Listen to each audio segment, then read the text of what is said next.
Nolan, Wednesday brought another day of craziness to the Hoover Met, and after Arkansas and Texas A&M went long, forcing Alabama and Florida to start late, the Tide and Gators put on their own extra innings show.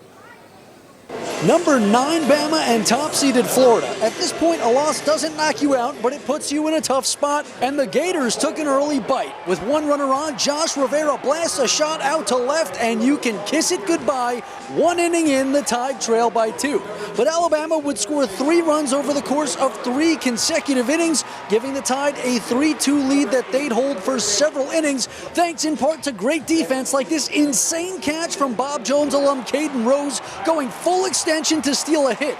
But not every defensive play can be that pretty. Here, a bunt leads to a wild throw to first, sending the ball deep into foul territory, and Dale Thomas, who advanced to second on the bunt, hits the gas, going all the way home on the error as Florida ties it up in the 8th. But 9 wouldn't be enough for these squads. We head to extras where we were scoreless until the top of the 11th.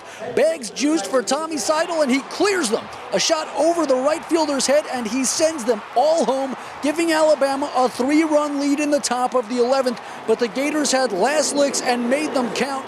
After getting one back to make it a 6-4 game, BT Riopel sends one into orbit. It's a 3-run walk-off into the night, putting Alabama 1 game closer to elimination with the 7-6 loss. Basically what I told him was, hey man, this hurts, right? And it's supposed to hurt, right? You invest that much into the game, and it was an emotional game, and again, it was a very well-played game. But this is supposed to hurt, right? I mean, that's a kick in the gut, you know, and so it's okay to be pissed. You should be pissed. But we're going to go home and we'll go back to the hotel and we're going to eat and we're going to be pissed off for a little while, and that's okay. But when we wake up tomorrow, that score resets to 0-0, and we got to bring it to the ballpark. We got to be ready to go. We got to be ready to bring it when we get here tomorrow.